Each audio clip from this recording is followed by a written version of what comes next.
Hi guys.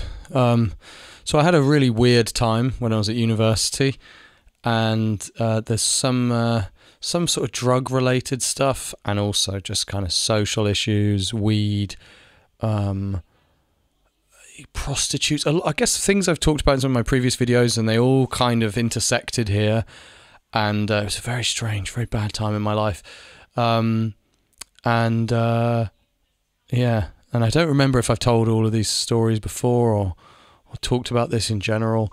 But yeah, it was. I was only there for like half a year. I went to study film at a very bad university. I got in on clearance. I couldn't get into any good universities. I did very badly in school. In sixth form, I did very badly. I was pretty smart, but just like the same as my friends, we were all quite smart. And we all did badly. And I think some of that is the kind of cliche about like, sometimes when you're smart, you don't enjoy school, because maybe it's not stimulating enough, and you feel also, maybe you feel a kind of arrogance and you feel it's beneath you. And there's that, but there's also just that we were just the arrogance part as well, really. I think like just thinking like, fuck this isn't important, this is dumb, I don't want to do this, I just want to smoke weed, I'm going to do something creative when I'm older, and I don't need to have qualifications or a job. And I realise how stupid that is now in hindsight, like, because I see that, as I said, that all of us are perfectly capable of like getting really good grades and having at least like backup options, I don't know, doing something good, getting a good qualification. And for me, I mean, I don't regret that I didn't do that. I'm glad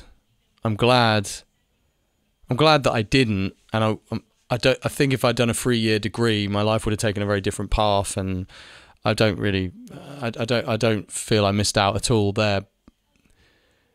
But that's very, very specific to me because of the things I really care about doing now. But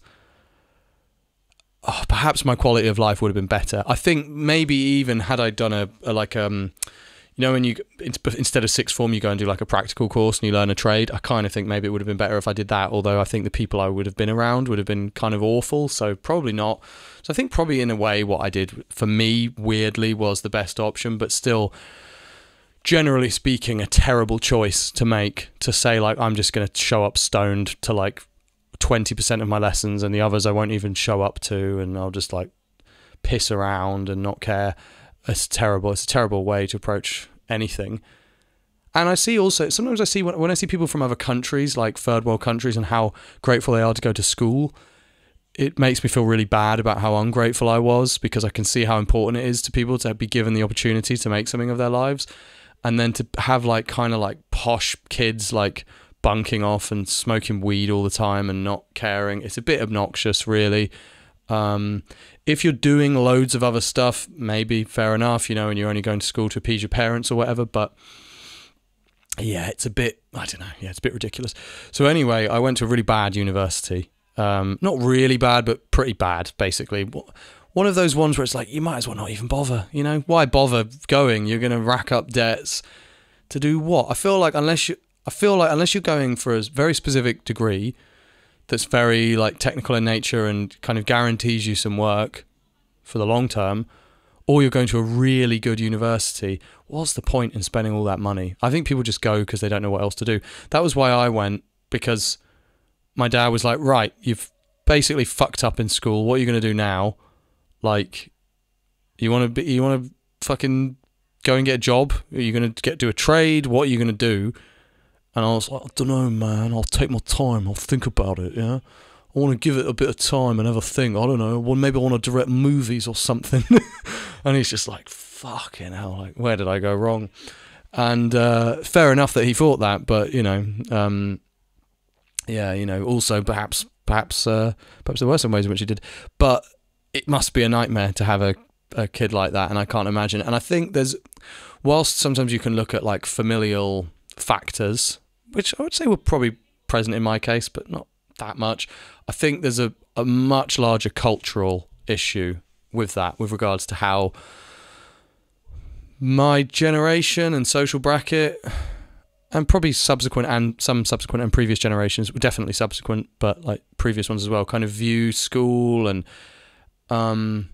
society, and there's a very flippant kind of like, fuck that, what, that's shit kind of like mindset, which is really bad and really I think, for example, right, like, because I often think, oh, maybe I would have done better if I had this type of guidance, or if I had a dad who was more like this, or if I had someone who was like this. But then I think, well, my dad didn't have that, but he existed in a culture that didn't give you the room to fuck about, and didn't give you the patience, didn't tolerate people being dicks, basically.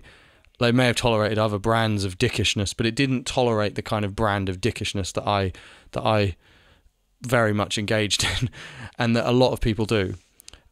So yeah, you can blame aspects of an individual's life, but I would say that actually a lot of that is to do with the culture that we're in, that gives you the freedom to. It gives your less than ideal personal circumstances the freedom, and you the freedom to kind of to live a crappy life.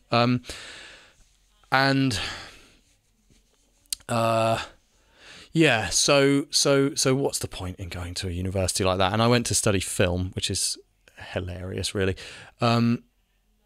I don't mean that in a, there are some people who study film and it's worthwhile. They meet people and they've got, their family has the money, and it's like, fuck it, why not? I want to spend a few years thinking about films, being around other people who like films, but of course, by and large, we can all accept that, especially if you're not even that interested in it, going to university to study film is ridiculous.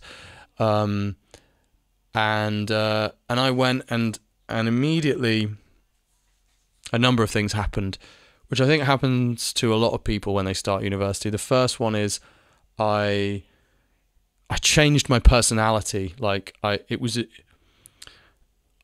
an opportunity to start again because nobody knew me. So I sort of started speaking differently and behaving differently. Not massively. I wasn't radically different. Like fundamentally, I was still the same. But it was a fresh start, which can be a good thing. So in my group that I was around, I became like the funny guy, and like I was funny before that. Actually, I was always trying to like make people laugh and stuff. But I became like very, very, very invested in being the funny guy. And I think probably subconsciously I knew, like, okay, based on my experiences at school, like girls don't really like me. I'm not sort of cool. I'm not hard.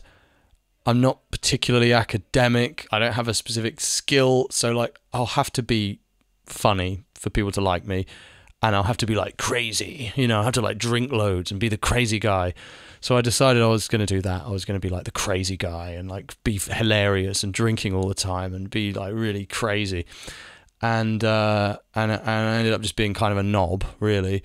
And I see it in people, man. Like I see it in young people. I see when they're out and about, and you see some guys and they're sort of like, and like you sort of see like the pain in them. Like they're just like, they're trying to be they have like no real confidence, and they're dependent on some like persona and it's kind of just sad, and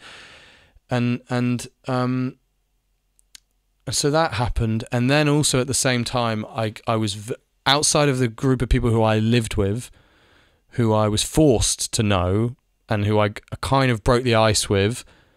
And they weren't exactly like the coolest people ever, so it was kind of easy to like break the ice with them and become friends. Outside of that, when I was around the more normal people, the more popular people, I was like so afraid, like, and nervous to be around them. So when I went to my first couple of classes, I went to like working groups, and there were people, and I just like, I felt so different around them because I wasn't drunk. I wasn't forced to live with them, so I didn't get to know them. And I remember just like going to a class. I didn't like the content of the class, and I couldn't socialize well with people. And it's probably that kind of thing where they're a bit uncomfortable and you're a bit uncomfortable, but in your mind, their discomfort is your fault or something they have against you, and you're being threatened in some way, and like, fuck them, and I don't want to be here, and this is shit. So I was like, don't want to go to another one of those classes. And then I went to one of the lectures, and it was something about like Doctor Who, and I was like, fuck this, I don't want to learn about Doctor Who, fuck that shit. Or I like Tarantino films and stuff. And I was like, just didn't want to be there, you know. I just immediately turned my nose up about it and was like, this is not, you know, this is not what I came here for. When are they gonna give me a camera? When are they gonna let me make the best movie of all time? When are they gonna let me change the landscape of cinema forever with a movie about guns and jokes? And so I pretty much, after I think like one class and one lecture, I never went again. And maybe I went to like one more, but I was like, nah, not doing this. And I stopped going. And then as I said, I became like the clown. And then there was weird things started happening where everyone else was, Freshers Week ended, but not for me, you know? Like, I was like, nah, this is how we're going to live all the time. I'm just gonna make people laugh, and I'm gonna get really drunk, and we'll never go to class. And then everyone else was sort of like, okay, I'm doing my course now, you know. And I was like, what? Like, what? Aren't we here just to, like, you know, like to laugh at me, you know, and like to get drunk? And people were like, no, you know, it's like, I'm gonna start studying. I can't just do this. And then they started also like making other friends with more kind of normal people, the wider social sphere, in a more chilled out, less manic, weird, unhinged way. And more I was like, I want it to be like it was in the first week when I had these like 4 friends and we were all just drinking and that was all that there was, and I didn't have to do anything, and I really wanted it to be like that. And and like, hang on, let me check my thing 1 sec. Yeah, so then I would get like hammered all the time, and I was pretty skinny at that stage. Maybe I have some pictures I'll put on the screen when I had hair and I was like skinny. Weird. I lost a lot of weight from being heavily into drugs a couple of years before, and also I guess just kind of like, just when you become a teenager, you know, I went through like puberty quite late, and I guess I sort of like lost a lot of weight when I sort of, in like sixth form, I lost a lot of weight. And so I was pretty thin, and I didn't really eat much, and I didn't eat well, and I didn't look after myself well at all. And so I'd get really drunk and then like sometimes smoke weed and then just pass out and vomit everywhere. And like I guess the typical university thing, bit less in a sort of laddish way though. Like I wasn't really hanging out with lads. I was with like a mixed group of sort of just various kind of oddballs of male and female. And it was really bad. And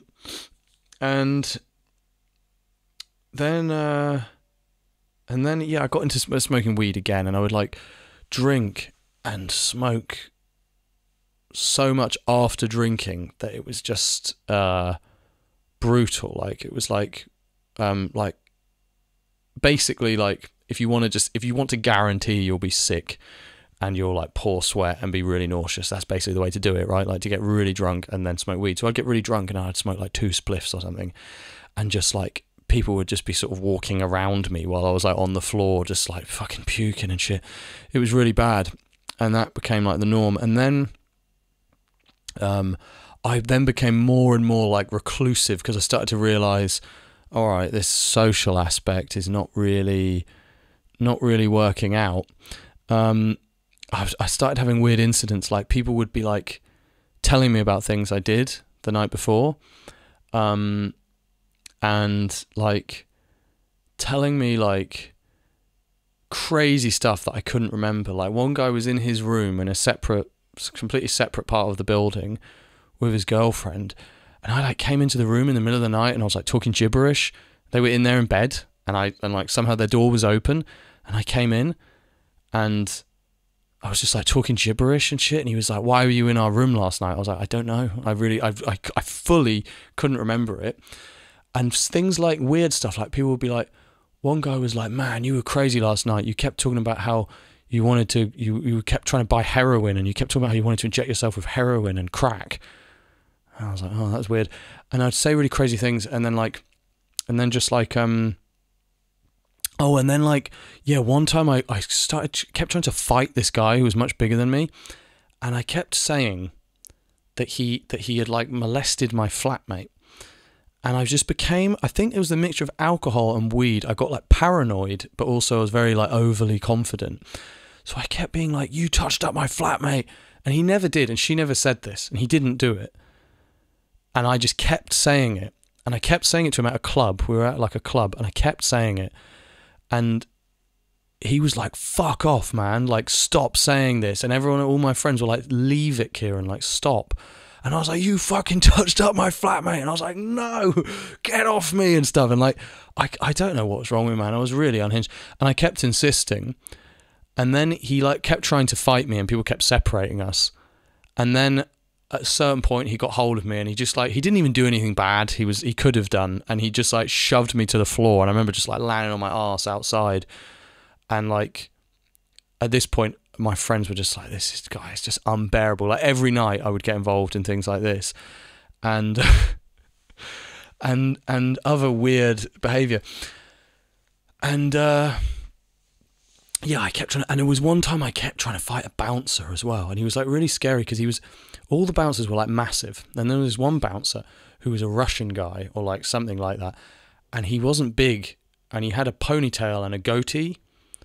And in hindsight, I'm like, man, if they let him be one of the bouncers at this like London club, and what was he on? Because like the rest of them were obviously hard, but he was like, with him, it was like he was like a hitman or something. You know, it was like really, it was like, because he didn't look hard, it made him, in hindsight, made him kind of scarier.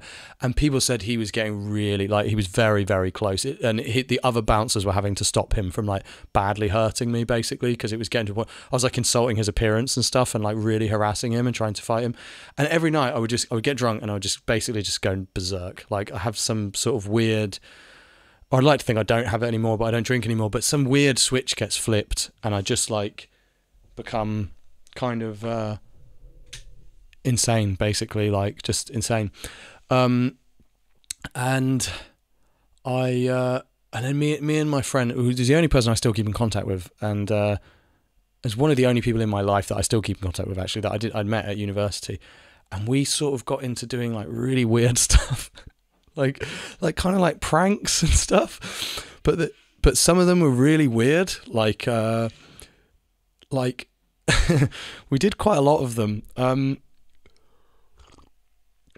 Some of them, I should say, they were really wrong. Like the things we did, they were really bad, and I fully understand that. Like they weren't nice things at all. They were disgusting. Some of them were really disgusting, and I would never. Obviously, I guess it goes without saying. This was like 12 years ago or something. I would never do these things now. But like one time, for example, there was an ATM machine in Oceana, in the club Oceana. There was a little ATM machine with one of like the small screens. And we one of us just gobbed on it. And then we just thought it'd be really funny to just gob all over it. And so we both took turns. There was a guy queuing, because you know people when they queue at an ATM machine, they wait quite a bit behind you. So there's a guy waiting behind us. It's so disgusting. We gobbed on it until it was literally covered in gob, like the entire screen, all of it. I'm not joking. Like we probably gobbed on it between us like 30 times. We were just like over and over. That's so disgusting, man. That's so disgusting. Over and over again. And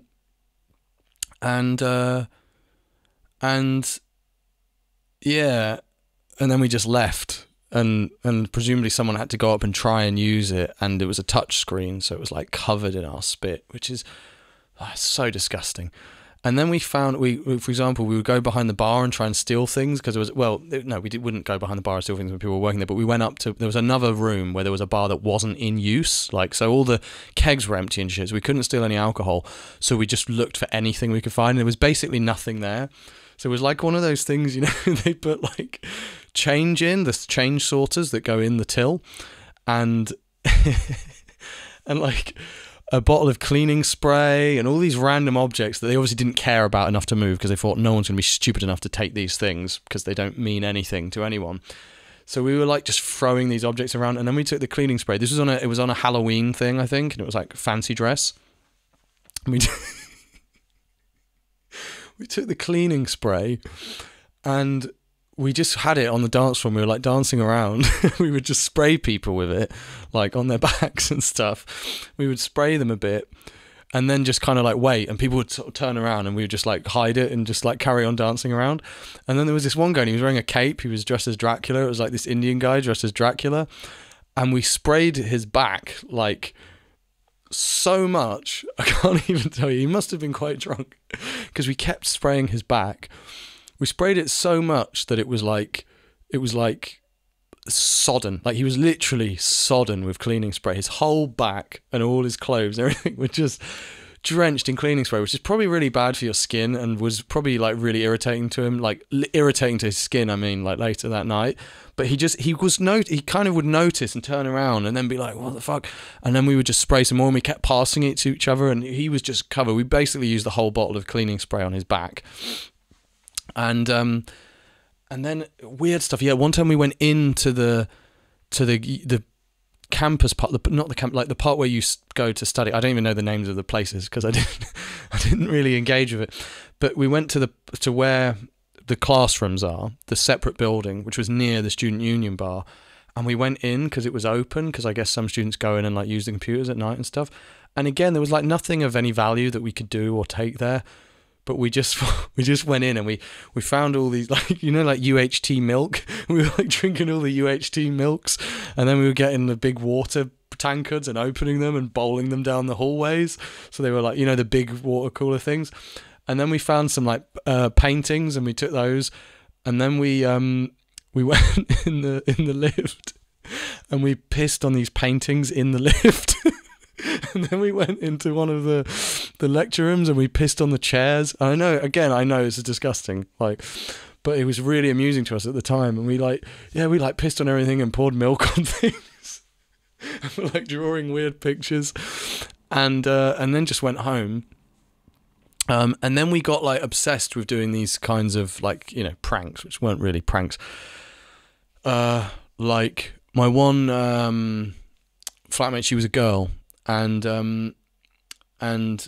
I went on her Facebook, and I said I'm so fucking horny. I'm looking for some no strings attached fun. I said this on her account, like as her. I didn't say that to her. I was like, I'm really fucking horny. I just need some NSA action right now.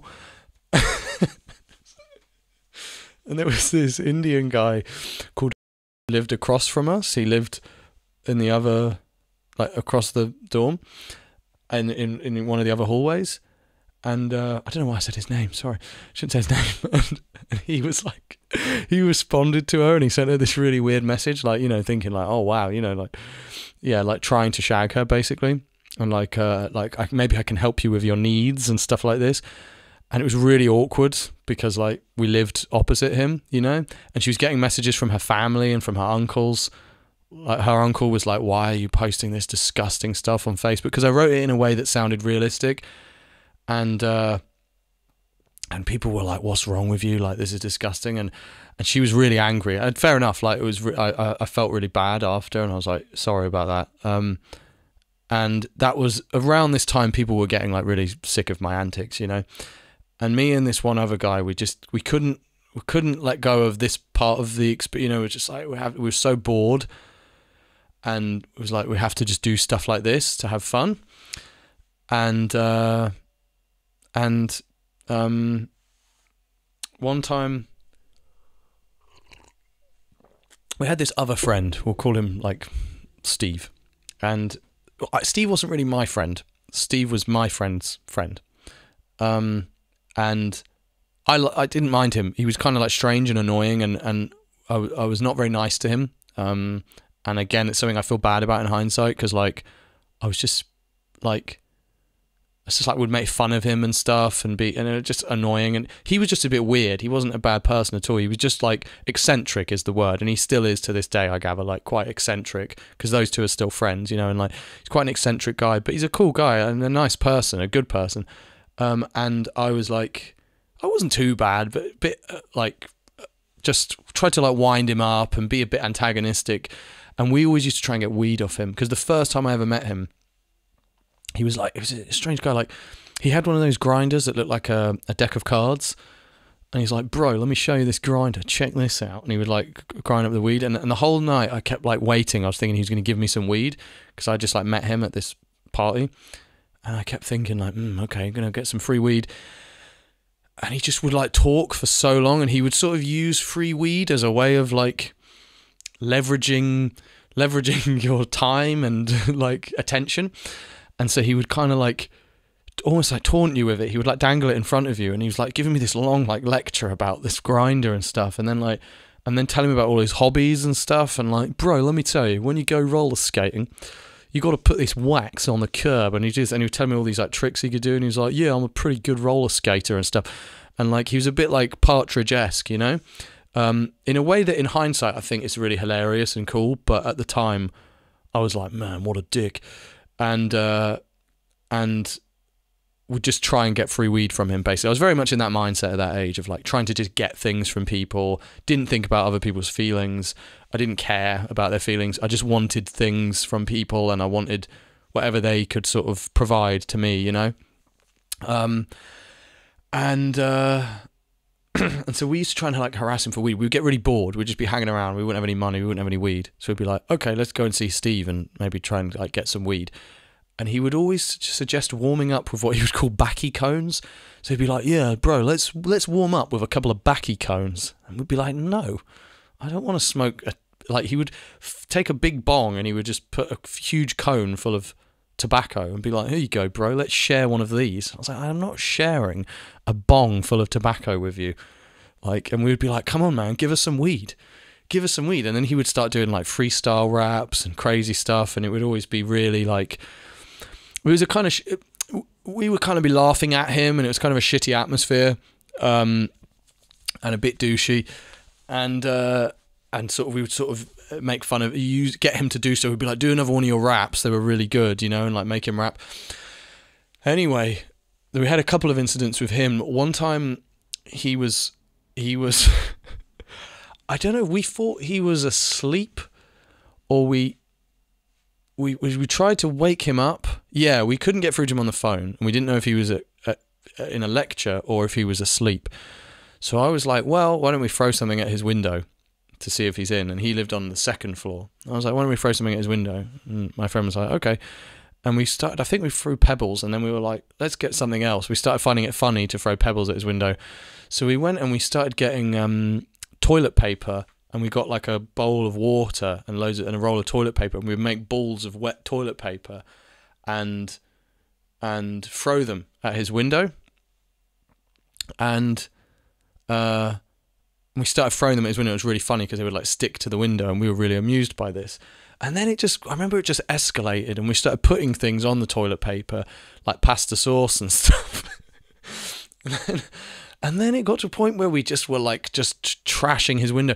We started just throwing the pasta sauce on his window, like we were just flinging pasta sauce and like ketchup and stuff all over his window, and like oil, and just like plastered his window with stuff. and then we started, as we were doing it, we were getting kind of scared because this guy was like, he was bigger than us, and he was a bit like, as I say, a bit eccentric. So you sort of felt sometimes like he might be a bit unpredictable. He wasn't like a tough guy or anything, but like we certainly weren't, you know. So we'd get a bit scared that he was going to get like really angry.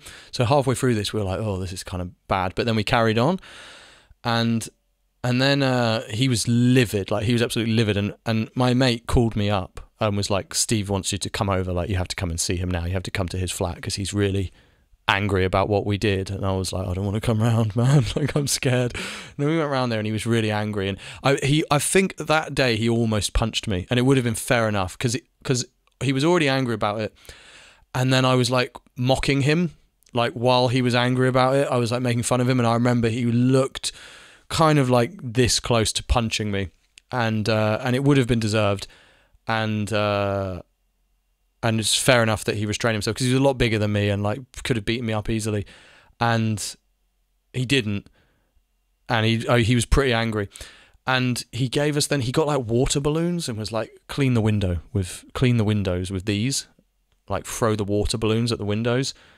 and we went outside, and then this girl in the flat below was like, she came outside and she was like, do you know who the fuck did this? And we were like, no, we have no idea. We're just helping our mate clean it. And he was like, right, because some fucking cunt has thrown shit all over the window upstairs, and it's all come down all over my fucking window. When I fire them, I'm going to fucking kill them. And we were like, no, we don't know. Sorry, I said he, it was a she. It was this girl. And we were like, no, we have no idea. We don't know who it was. We're just helping our friend. And she was like, right. And then she just like watched us the whole time while we tried to clean it with water balloons. And then another time, he got a job in a shop. There was a car wash and there was this little convenience shop next to it. And Steve got a job there.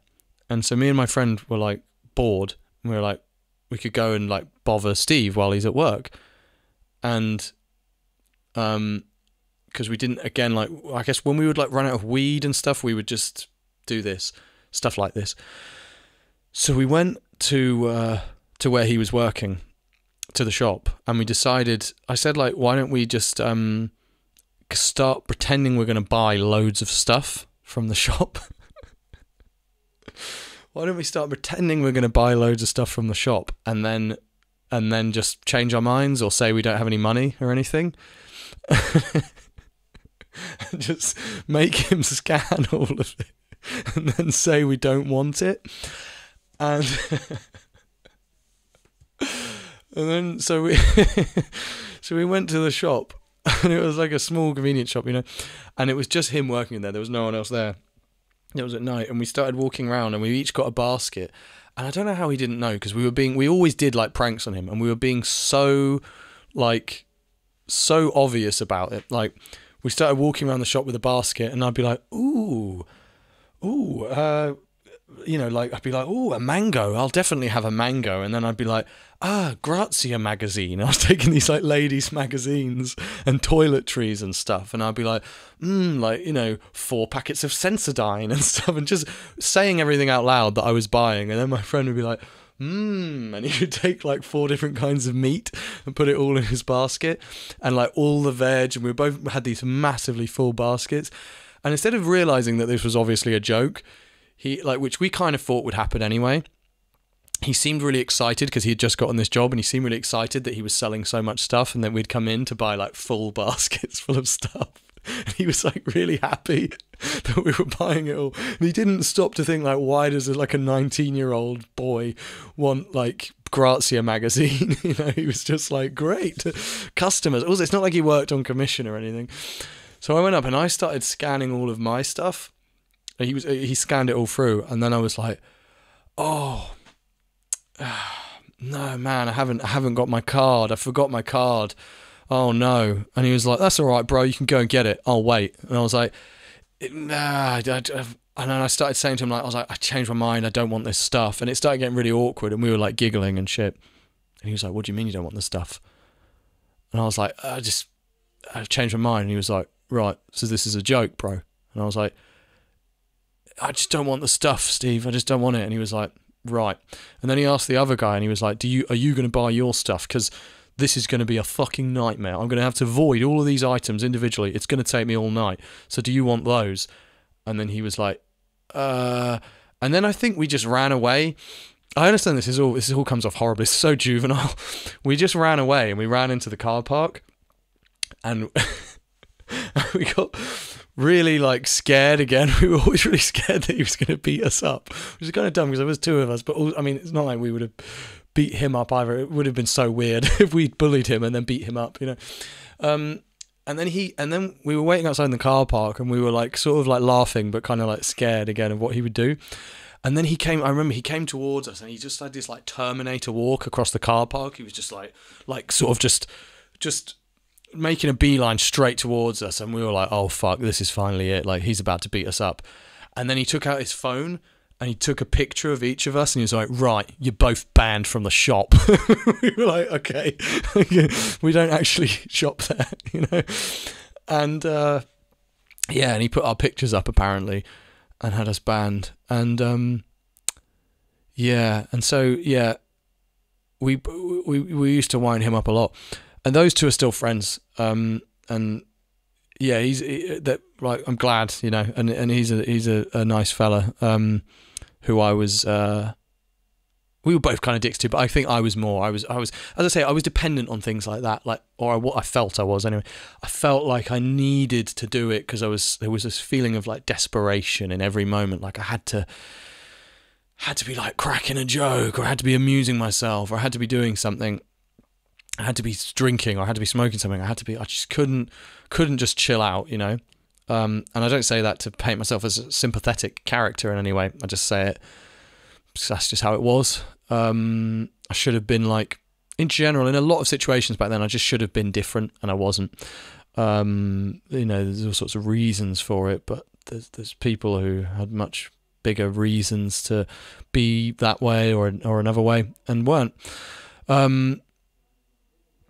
I've never feel comfortable with bullying, I guess. You know, when I was in sixth form, when I was at university, like there were times when I bullied people, and I never feel comfortable with that because I was bullied sometimes and I didn't like it when people bullied me. And I always felt sorry for myself. And then when I remember those things, I think, sometimes I bullied people, you know, like at school, on the rare occasions when I had some like kind of power over someone, I might have like bullied them. And it never sits well with me. It's the one thing I really hate as an adult. Like, I never bully anyone, and the fact that some adults still bully people, like at work and stuff, really bothers me. Like other kinds of shitty behaviour I don't really mind, but targeting an individual, ganging up on people, bullying them, or just like trying to make someone feel bad on purpose, I think is really like bad. When you're younger, it's a bit different. You don't really necessarily understand, and you're just trying to have a laugh, you know, maybe at someone else's expense. You're not really thinking too much about it. But I think when you get older, it's pretty awful. I'm just gonna go and eat something and then carry on. Yeah, I should have pointed out at the beginning, by the way, some of these stories are a bit like disgusting. So I probably should have said that before the ATM gob story. But if you're like eating food or whatever, then it might not be very nice. Yeah, so one time I got really sick, and I threw up in my sink, and the sink was closed, and because we had these like tiny little pod bathrooms, and there was a thing like a little lever you're meant to pull that opens the sink, but mine was broken, so you had to open it manually, and I threw up in my sink. It was like green. I don't know why. I think it was from drinking Alco Pops or something, and it was like green. And I left it in there for like 2 weeks because I didn't want to go in there and open the sink. So I just left it in there for like 2 weeks, which was crazy. And that led to one of the most probably awkward, well, I wouldn't even say sexual experience of my life because it wasn't sexual, but female encounter of my life. Really cringe, actually. Even like now when I remember it, I'm like, oh my God, that's embarrassing.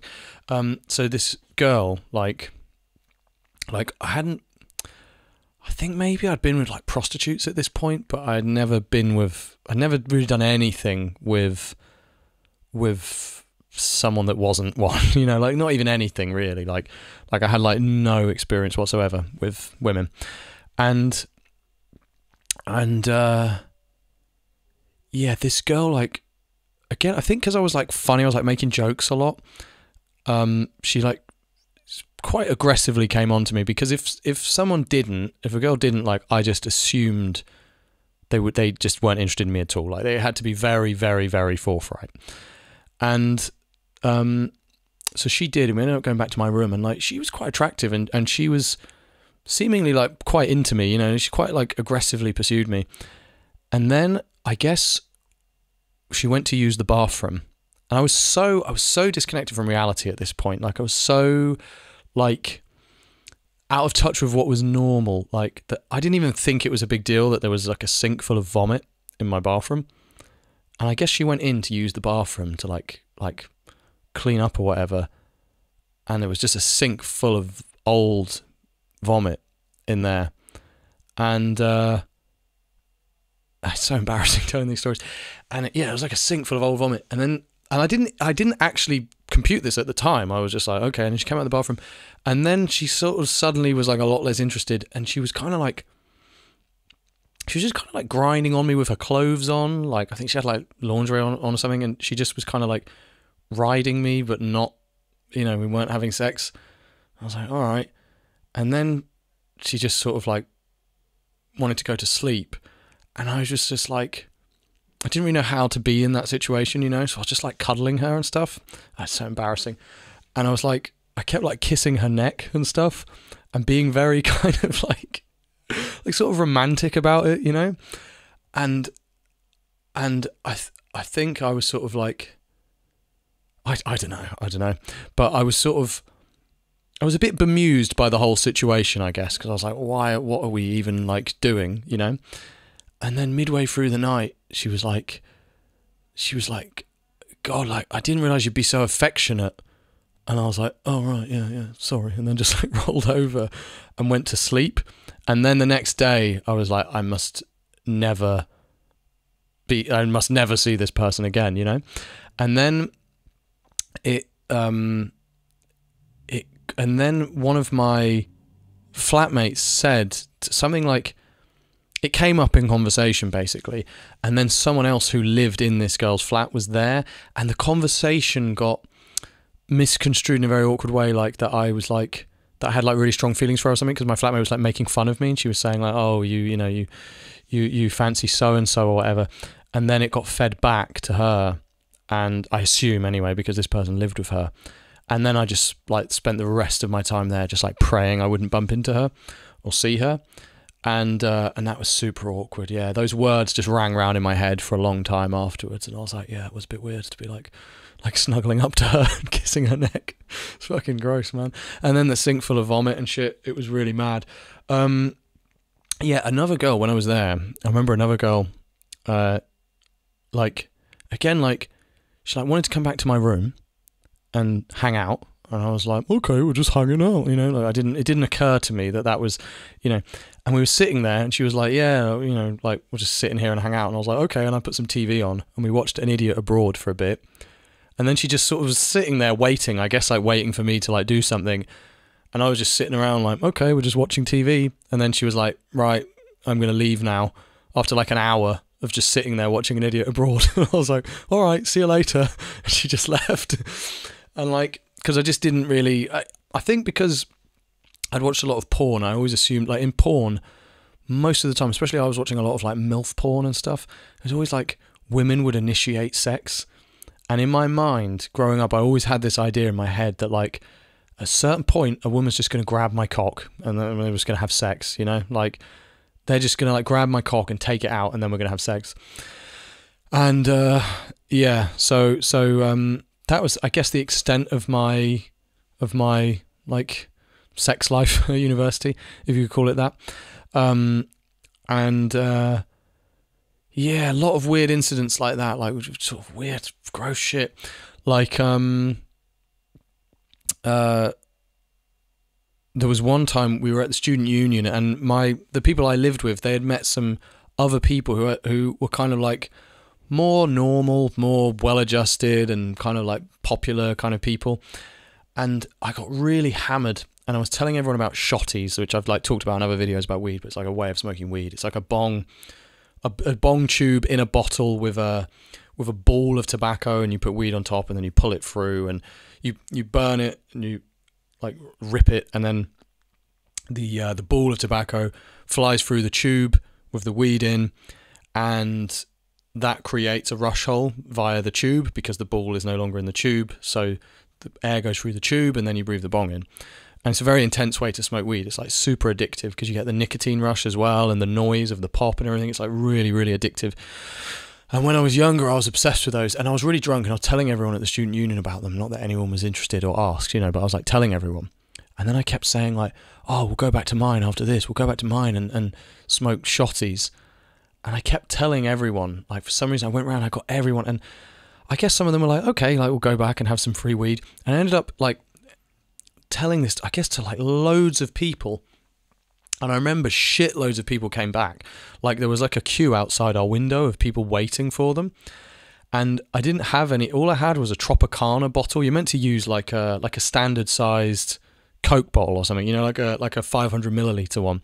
And I had one of those really tiny Tropicana bottles, and it's not big enough to do that with.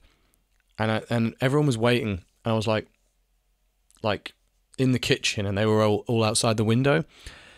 And I would pack them for people, and then like most people we refer to it as stitching them, where you don't breathe it in hard enough, so the ball just gets stuck midway through the tube. And this kept happening, and I was really hammered, and I kept being like, don't worry, it's all right, I'll clear it for you. And I would take it and I'd clear it, and I'd smoke like the half-finished bong and pull it through. And at the time, I just thought that was what was happening. I just thought I was just clearing all these bongs, and it was really small, and I kept feeling like the bong water in my mouth. We'd refer to it as sidmuth, because the bong water was called sid, and you get sid in your mouth. And I kept getting like sidmuth, you know, sid in my mouth, bong water in my mouth, and feeling it like splashing, you know. And and then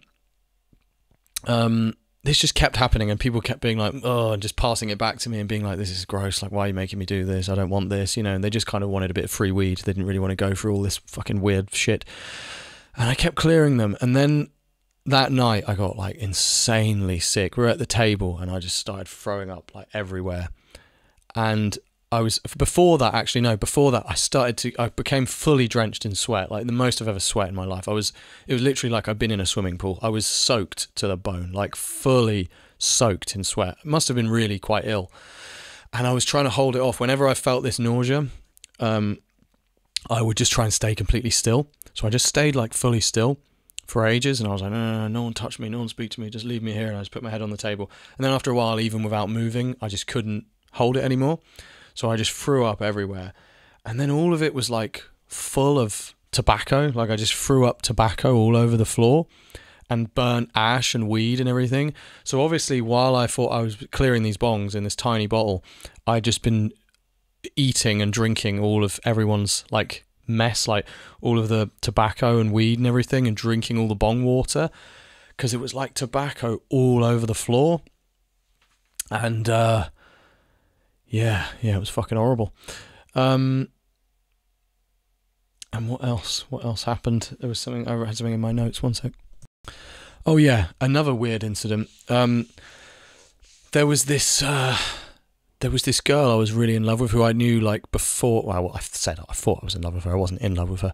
I know what love is now, and that's not it. But I was very infatuated with. Basically, I was like really obsessed with this girl who I knew from years before, who I just met randomly somewhere and then maintained contact with, and she just thought I was like amusing, and I was like, she's the coolest girl ever. I love her so much. And at that time, she was quite beautiful, and she was quite like interesting and weird, but a bit like, I don't know, whatever. But anyway, I was like really obsessed with this girl, and I guess given my behaviour at the time, I'd be one to talk to make any implications about her mental health. But both a bit strange in different ways, I guess would be the best way to say it. But she was a lot more attractive than me. Like she was like, actually at that time, she was like really, really beautiful, and anyway, and sort of strange and quirky and stuff, you know. So for me, that was like I was just like crazy about her basically, and this went on for years. Like we would just speak online, you know, because we lived in different places. We didn't live too far from each other. We didn't know each other in real life, and she had a lot of friends and social life, and she always had like various boyfriends and stuff. And I was usually just didn't have much going on, and I would speak to her all the time. And I kept thinking like, oh, any day I'm gonna like tell her how I feel, you know. And I was like building up to this, and because we had a strangely kind of close relationship, I guess, like kind of intimate relationship. I don't mean it like that. I mean like, we talk about our problems, you know, and like our personal lives a lot, in quite a lot of detail, and talk about like our innermost feelings about stuff, you know, and whatever. So in my mind, I mistook that for like, this is like, you know, I thought maybe she feels the same way about me, you know, and which wasn't the first or last time I had that misunderstanding in my life, and. Yeah, but this was the most pronounced. Like, went on for a couple of years, I think, where I was like really into this girl and didn't say anything. And then I decided to, because she always wanted to do pills. Like she did pills a lot, you know, or sometimes, not often actually. She sometimes did like MDMA and stuff like that.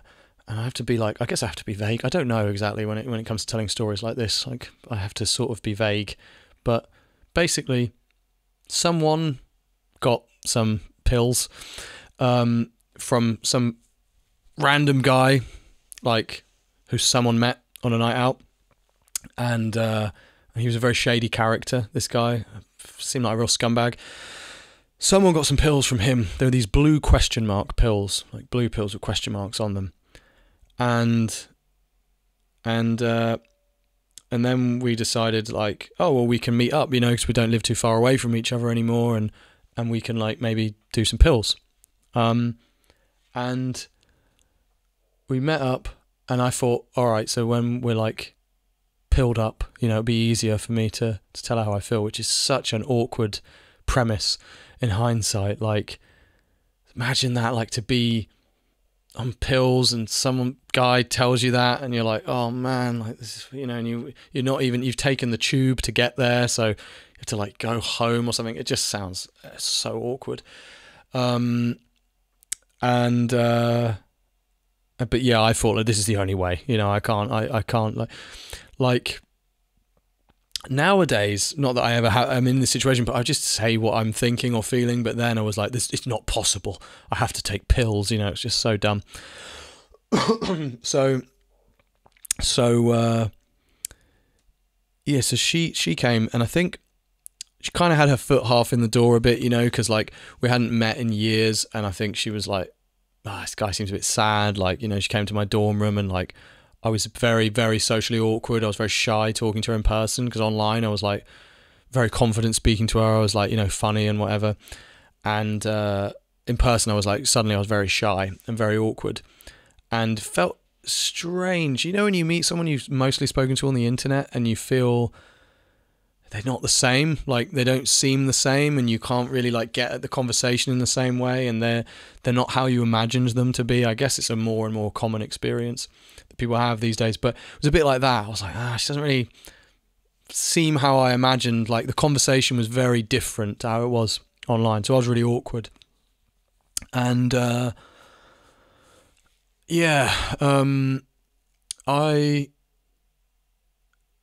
I think then she was kind of like, okay, I don't really want to hang out here long.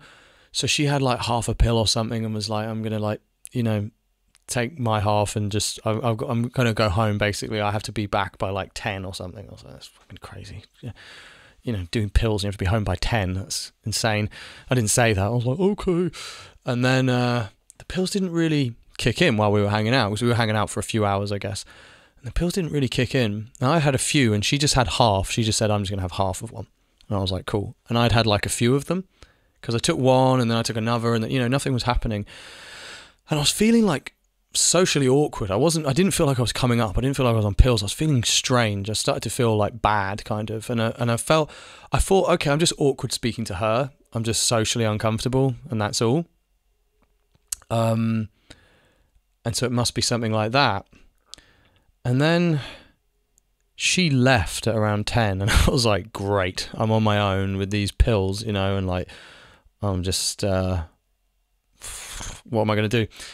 And so I would go and, like, loiter around outside. There were other people about on the campus, and I was chatting to them, and they were like, you don't really seem like you're on pills, you know, you don't seem like you're having a very nice time. And I was like, don't know. I was like, it's all right, you know, sometimes it feels all right. And then I started to feel, I'd go through waves. I'd feel all right for, like, half an hour, and then I would start to feel pretty bad and pretty uncomfortable and anxious and kind of sick. And I went to my room, and I was just chatting to people on, like, on Facebook Messenger or whatever, and just sorry, I've just eaten, so I'm a bit. I would just try and talk to people, and just, like, try and, like, get my mood up, because I thought maybe I'm not coming up because I had a very awkward experience with her, and of course, like, she left without me saying anything to her. You know, I didn't tell her that I was in love with her or anything, you know. So she just left before then, you know, and I kind of wasn't planning to at that stage anyway, because I was feeling so weird. So I was chatting to people, and I was feeling like so, and then I started to feel pretty bad, and then I got, like, the worst nausea of my life, and I started feeling really sick. I remember getting into the shower, and I didn't have cold showers at that time, but I remember feeling, like, really hot, and I put the cold shower on, and I just had to sit on the floor. I think it was a cold shower. I remember just lying down on the floor in the shower, and eventually, like, just, like, curling up. And I just really thought I was going to die. I really actually thought, like, something's gone badly wrong here. I'm going to die. I don't remember fully how it felt, but I remember it felt really, really bad. I felt terrible, and I was lying on the floor for like hours and was really convinced like I was slowly dying. It was a really bad feeling, and it didn't feel like MDMA at all. I don't know what it was. I can't believe people sell stuff like that. It was really, it's just filthy, really. Like, if you're going to sell that, just sell someone a fake pill that doesn't do anything. You know, what's the point in selling someone something that makes them like sick? You know, and yeah. So I'd taken quite a few of them, and I was thinking, yeah, I'm gonna die here like this. And then I guess the night just went by, like I just kind of didn't. I survived. And then the next day I was talking to someone who knew a lot about pills, and he said, were they blue question marks? And I was like, yeah, they were. And he said, yeah, there's a really bad batch going around. And he said that they were cut with Valium. I don't know if it would do that, really. I guess having them at the same time, because one time after that, I took, like years later, I took Valium before taking MDMA, before I came up, and I was, I came up really hard. Like, this was when I had a tolerance to MDMA, and I came up like really hard. Like, but I guess I took the Valium before. I don't know. And of course, if you take it during, like, or near the end, you'll become sober. You know, you'll come down. So I don't know really if that would explain it, but it was really bad. It was like waves of crazy sort of nausea and anxiety. Also, that was the thing. I felt anxious, you know. So like Valium, I don't know if it would have done that, but maybe the combination at the same time would. I don't know. They were really dodgy though. Whatever they were, it felt like crap. And she said that she felt pretty bad as well. She only had half of one, and she had a pretty bad time, I think, on it. So I don't know what they were, and that whole thing didn't go as planned. And then it's funny, man. It's funny when you look back at stuff like that and like how important it was to you, and like how much of a big deal it was to me in particular. I was weird, and I was like very emotional about stuff like that, and like how much of a big deal it was, and how serious it seemed, and how like I don't know, yeah, how much importance I gave it. When in hindsight, it was like, man, just like do some sports, go to your lessons, try and do well, hang out, have a laugh with people, have a bit of fun, don't get carried away, you know, find some hobbies. Like, don't it's nothing, just keep it simple, you know. There's nothing really like too difficult about any of this. But in my mind, everything was like crazy and a disaster, and I had to do this and I had to do that, and it was weird in hindsight. The kind of desperation I had, I guess, it was sort of like, I don't know. I left in a hurry. I left after like around Christmas time. I was going to go home for Christmas, and then I told my parents, I called them and I was like, look, I'm not doing anything here. I'm just literally hiding in my room all day smoking weed. Because by that point, after all of these like embarrassing experiences, I got to a point where I didn't want to leave the room. And so I wouldn't really go out, and I stopped even show, like I wouldn't show my face anywhere, because I would just always thought I'm going to see someone who I've been drunk in front of and like embarrassed myself in front of, or like that girl, you know. I just didn't want to see anyone, like, so I would just stay in my room and smoke weed. And then I started spending, I don't know, sometime around then I started going, I can't remember. I spent a lot. I'm pretty sure I spent like the whole student loan on prostitutes, and phone sex and stuff, and like weird thing. Well, I guess that was from the phone bill, so I don't know. But a lot of it on takeaways as well.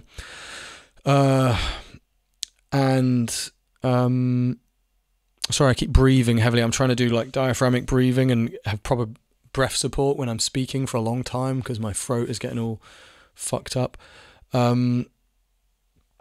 Yeah. And all my student loan was gone after just a couple of months, like 3 months or something. And one of the things I was spending it on was takeaways. There was this meal I used to order from the chicken shop, and they would deliver it, and it was like meant to be for families or something. I would order this big meal. It was crazy. It was like multiple burgers and wings and nuggets and a slice of cake and drinks and stuff. And I got into the habit where I'd order this every night, and then the rest of the day I would just eat crisps. And I would stay up until it was light out, And then my sleep schedule was so bad I was waking up at 7 p.m. And I'd wake up at 7 p.m. Everyone else was coming back from their lectures and stuff. And they were like, you know, my flatmate might be like, are you coming out tonight? And I'd be like, no, like I just woke up. I can't come out. It's the morning. And I didn't want to anyway. I didn't want to be around anyone. And she was probably kind of relieved in a way, but she was a nice person. I got on well with her. We were sort of friends. And then I think I became a bit like I didn't go to her birthday, for example, because I was too socially uncomfortable to be around all these other people. So I didn't go to her birthday. And I thought she wouldn't give a shit. I thought she wouldn't want me there. And she was very upset that I didn't go. And it was another example of where I was so focused on my own anxieties, social discomfort and all this, I didn't really realise that probably like I had like, as a friend, you know, you have certain responsibilities or sort of social obligations, and I wasn't really thinking about those at all. I was just like, no, I'm too awkward and she won't care anyway because like no one wants me there. And she was quite offended that I didn't go. So we sort of drifted apart, and she put up with a lot of my nonsense, I guess. Like I used to just like borrow stuff from her all the time and couldn't do anything or tidy up, or didn't. I could, but I didn't. And so it was really, really like hyper dysfunctional, like crazily so. Some of it was funny, but I often think like the reason a lot of funny stuff happened, stuff that was funny at the time anyway, was because we were so bored. It was so boring. Like I in particular was so bored, and then I would just do stuff to try to amuse myself. So you can look back on like funny things that happen with a sense of nostalgia, but really most of the time it's because you don't have anything else to do. Like a lot of people say in prison it's pretty funny, like a lot of funny stuff happens in prison. I can imagine it does, because you're in there all the time, you have nothing to do, you can't go anywhere or do anything, so you just like try to amuse yourself, but that doesn't really mean that you're actually having fun. You're actually bored a lot of the time when that's happening. One time a guy moved in to my group, to my like block of dorms, and me and my friend, we actually really liked him. We thought he seemed cool and we wanted to be friends with him because we didn't really have a lot of people around, you know, and he seemed like someone we kind of wanted to be friends with. And our way of, you know, like the cliche of like a child who like fancies a girl in primary school and they'll like run up and like push her over or something, but that's for like 4-year-olds, right? That's like what like a 4-year-old does. You don't even expect a 10-year-old to do that. You expect even a 10-year-old to have more emotional maturity than that. Well, at like 19, that was pretty much the level of our emotional like maturity, our social maturity. Like we somehow thought like we should like harass this guy. We should like. We couldn't just be like, oh, you're right, mate, nice to meet you, you know, how you doing? Yeah, it'd be cool to hang out sometime. If you ever want to, you know, come out with us or play football or whatever, then give us a shout. We couldn't be sincere or normal. So we started playing football in the corridor while he was in, and then we just started booting the ball at his door like really hard. And again, like he was more normal than us, kind of. He seemed relatively confident. He was like bigger than us, so we kind of thought he's not.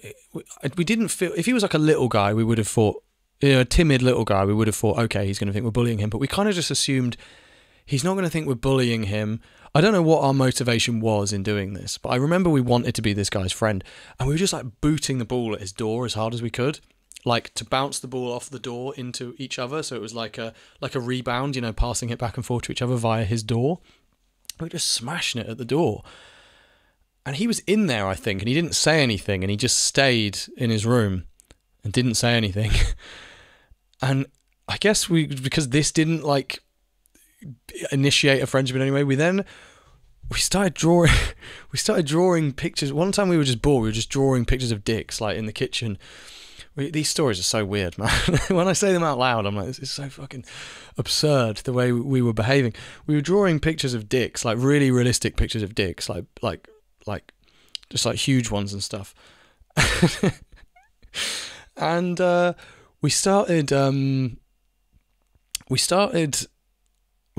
had all these pictures and we didn't know what to do, and then we were like, this guy's name was Mike, and we were like, should we put one in Mike's cupboard? And we were like, yeah, that would be funny. We'll put one in Mike's cupboard. And then we could, because the cupboards were locked, the food cupboards, but you could slide stuff up through it. So we started sliding all these drawings into different parts of his food cupboard, so that when he opened this food cupboard, there'd be loads of pictures of dicks in there. And we just thought this was really funny.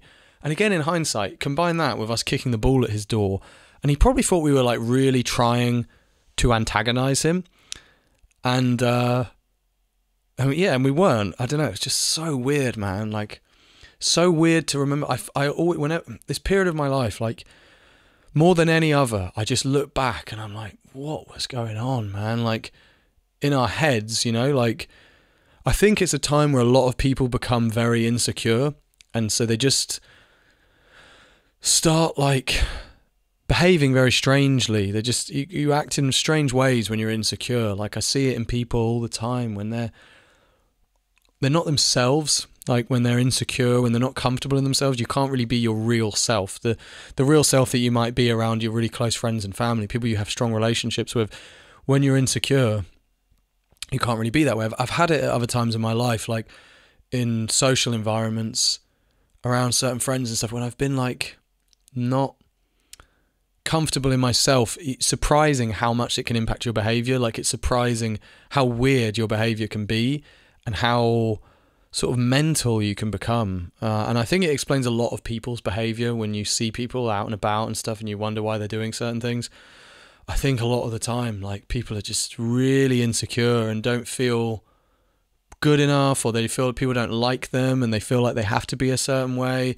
They feel like they need approval, or they feel like there's something wrong with them, and it comes out because it's hard to engage with those feelings. It's hard to sit down and be like, right, you know, like I think I'm ugly and I think I'm not interesting and I think people think I'm a dick and I think, you know, like I'm bad at everything or whatever. It's hard to sit down and actually have that dialogue with yourself.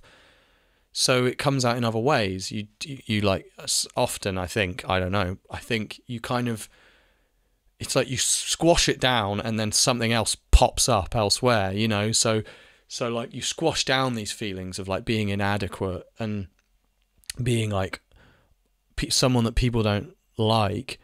And then you're drunk and you're like, time to start on someone. Like, this is where I'm going to get my fix or something, you know? And it's like, I don't know. Yeah, I don't know. I think that's where a lot of weird social behavior comes from. Yeah. So I always, particularly that period, I look back and I think, man, what was going on? And a lot of people then were weird. I mean, it wasn't the best university, as I say, so probably a lot of people there were kind of like, we were all kind of not losers, but not exactly like, you know, we weren't really doing anything. We weren't really on our way to anything.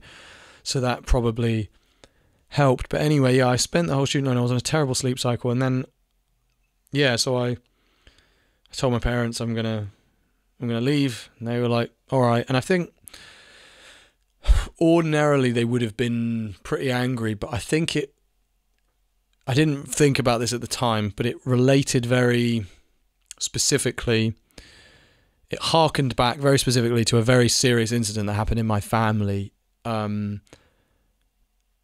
involving someone being at university and maybe not wanting to be there, and it was very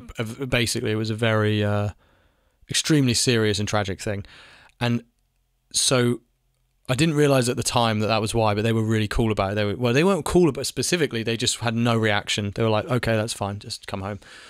And I think it would have been fair enough if they'd been angry. But again, because of this past history in my family, I think they felt they just didn't want to put any pressure on the situation. And other things they were similar to that, they would, you know, be very annoyed by, and they were consistently annoyed by me fucking everything up and not making anything of myself. But with this, it was too reminiscent of, I guess, of something that had happened. And so they were like, okay. And then my dad was like, well, you still got your student loan, right? I was like, nah. And he was like, right, okay, fine. and then I came back, and yeah, and I guess, no, I wouldn't say it was good from then on, but I started working with my brother as a gardener, and it was better. It was like better that I was doing that. To be honest, it was better that I was like away from people, away from young people, away from that social environment, because I can be around certain people, like even now, like certain social environments I do not like. I don't like a very kind of stereotypical young people social environment. I really don't like it at all. I feel very, very out of place. I don't know how to describe it. I feel like I don't know, like just completely not. I feel completely out of place in that situation, I guess is the simplest way to put it. Just, it feels like I'm in completely the wrong place, and I've become very uncomfortable. Around some people my age, I'm fine, like individuals, but that whole social world, it has a bad effect on me. It just makes me, the normal mode of socializing in workplaces and universities and schools, and the kind of hierarchy and the competing and the status, and that, like, I really don't do well with it, and I have a quite different value system, I guess, to that, and they don't mix. So it was good for me to be away from all of it, but it serves as a reference point for me, because I forget sometimes. I see people behaving in crazy ways, especially like now, all the weird shit you see on the internet, and like the way people are. And I'm like, man, when I was 19, I was fucked. Like, I was fucked in the head. Like, I know some of the stories. It's not like I was like a fucking axe murderer, but like, that was all I did. All I did was behave like that. Like, it was just all I did. I was never like normal. And inside, my internal world was like sort of just a mess. I don't know how to describe it. I couldn't see what was going on in front of me. I couldn't see, for example, like how easily some of my problems were solved, and how some of these situations really didn't matter, and didn't, and I didn't need to be this way to make friends. I could just be like, hi, how you doing? Nice to meet you, or whatever, and just be normal. But I couldn't see that, and so it's a useful reference point when I can take hold of it in that way, and try to look at other people in a similarly understanding light, I guess. I think there's a lot of guys that feel that way, because you don't get, sometimes when you're like, this applies to women as well, I don't really like to, but I think I think young men are more likely to be lonely, personally. I think they're like more likely to be to retreat into themselves, and to become very insecure and lonely. And it can happen to anybody, of course, but there's I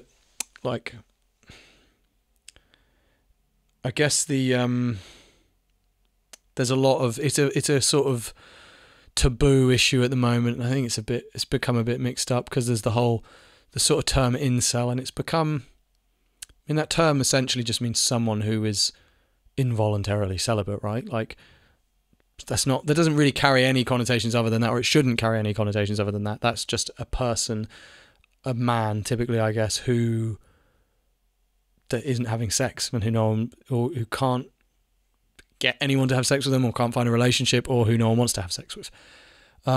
It's become associated somehow with like terrorism. And I understand that obviously most of the people who flip out and do crazy stuff, most of the time they don't have active sex lives. Like, probably they'd be less likely to do that shit if they were. Or moreover, because they're so crazy, that is often why no one wants to. You take, for example, Elliot Rodger, right? Like, he wasn't a bad looking guy, but imagine being in a room with him. In 5 seconds you'd realise this guy is a psycho. Like, no one wanted to be around him. No one could tolerate him. Guys that look like that and have confident, normal personalities, they can meet a lot of women. It wouldn't be remotely difficult for a man that looks like that to get girls. But he was a horrible person, basically. And so naturally, people who are horrible enough to do something as horrible as what he did, they end up being lonely. But that doesn't mean that people who are lonely and weird are...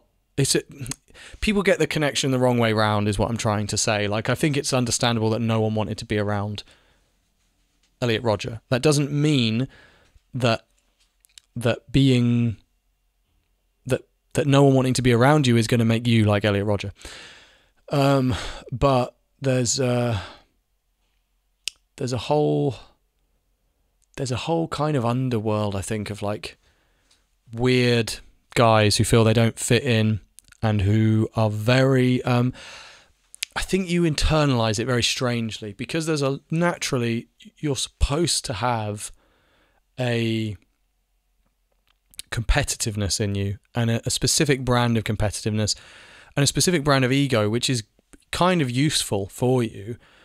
But if life doesn't go as it should, it can kind of turn against you. That part of yourself can kind of turn against you and make you I don't know how to explain it. Like, it's very hard to just go, okay, I guess I'm just not that popular, and maybe I will be in a year. Maybe when I get a job, I'll make some friends. Who knows, Who knows what the future holds?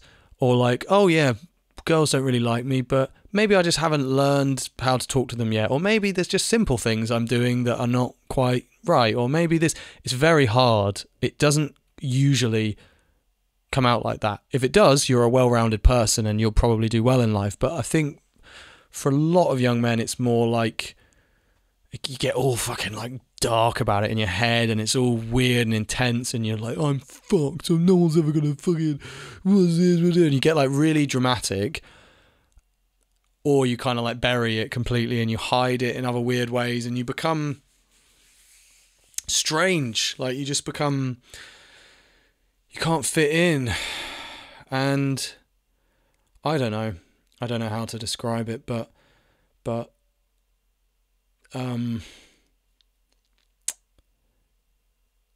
there are a lot of things you can have around you and people you can have around you that can take away from that and can sort of take some of the seriousness and drama out of things. But there's a lot of bad influences as well, and there's a lot of stuff you see, and a lot of like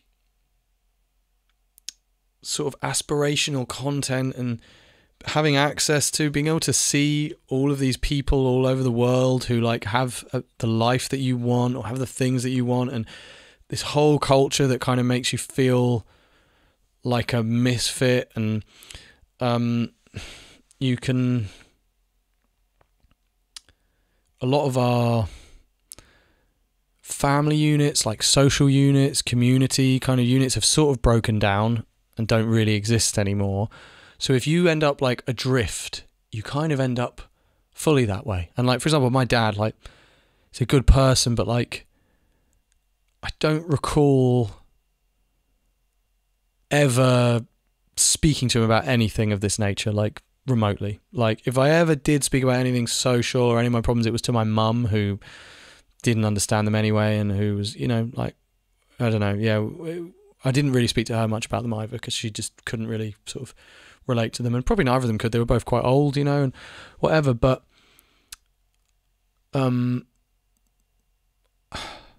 a lot of people have that. They don't really have the space or a person to over time, show them, like, you can just chill out, you don't need to be like this about everything, and it's not so serious, and you'll be fine, and just be a bit stoic, like, and kind of like take things as they come, and try to enjoy the life you have around you and the opportunities you have around you. It can be very hard. It can be very hard not to fixate and obsess. And again, I think that is a useful trait in some ways, the capacity to get very fixated on one thing and to really want certain things, or to take certain things very seriously. It can be, if harnessed in the right way, a good thing. Like, I think some of that in me, it comes out in productive ways now. But when I was younger, it was the opposite of productive, and I didn't have a way of harnessing it, you know. It's like, for example, someone who gets bullied, right?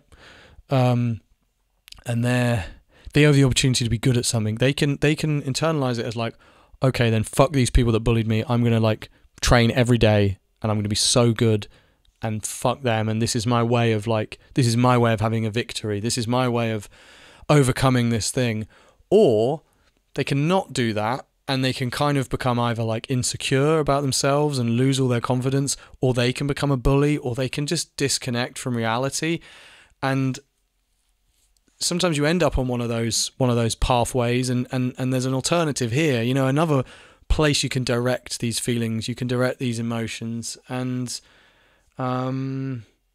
people probably don't get enough guidance in that regard. And the problem is, I guess part of the problem I think for men is like, there's like a kind of a counterculture with regards to this, but it's a bit of a grift, I think, and it's a bit exploitative, I think, a lot of the sort of manosphere content, and it's a bit weird, and a lot of it is just like, pay me a subscription and I'll be your internet dad, you know, and I'm talking to men about men's issues, and it's like, a lot of these people don't care, and it's not sincere, and it's a really easy grift, and it often has an agenda, I guess. It comes with an agenda. And if someone loves you, someone in your life loves you, and you have a good relationship with them, they don't have an agenda most of the time. They're just, you know, they care about you and they understand you as an individual.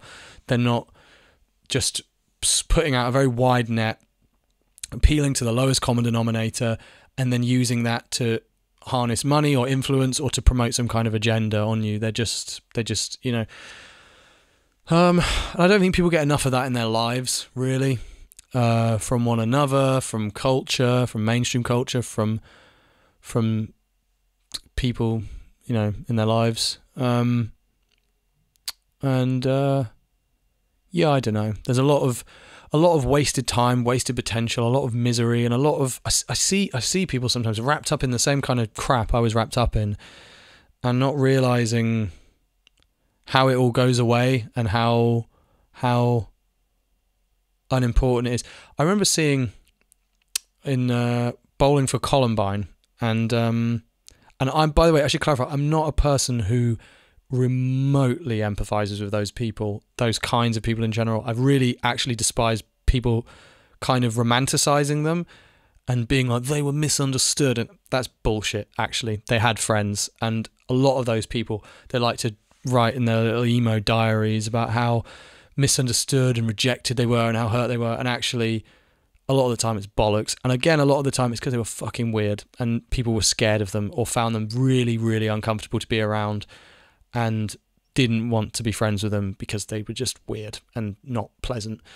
And in their case, actually, it's bullshit. They did have friends. They wanted, for some reason, to be friends with all the popular kids, even though they had their own friends, and they just resented the social hierarchies in a way that's not even relatable, I don't think. I think they were just scum. But anyway, Marilyn Manson in that documentary is talking about them, and I guess Michael Moore is saying to him, like, what would you say to them? And he's trying to be empathetic, and he's just saying, like, I would tell, I think it's him, it might be the South Park guys, someone in that is basically saying, anyway, the thing I would tell them is how quickly all of that shit disappears and you just forget. Like, all of the, whether it's at school or university or whatever phase you're in your life where there's all this horrible shit that you have to deal with that makes you insecure, it makes you feel bad, and you, like, it just disappears. It means nothing when you look back. Like, when I tell these stories now, I look back on this period, I find it weird. I find some of the stories kind of cringe and embarrassing because I feel like a fully different person. So I think that's why it's embarrassing. If I'm talking about something I've done recently, I'd actually feel a lot more comfortable. But I kind of feel like when I tell some of these stories, like I'm speaking on behalf of a person who I'm not anymore. And so I'm having to I'm talking about something I did. Like, for example, I find that story with that girl really embarrassing. And it's probably not even, but because it's just not at all how I would behave as an adult, I feel very, like, I would feel more comfortable talking about embarrassing things I've done recently. I've done as my current self, you know, because the person you are then, like, assuming you actually develop as a person, it just kind of like disappears, and all of those things that mattered, like at the time, if I had an embarrassing social experience, I humiliated myself in front of someone, it's so important. It was like, I was like, I can never see this person again. I have to avoid everyone. That last night was so humiliating. I did this, I said that.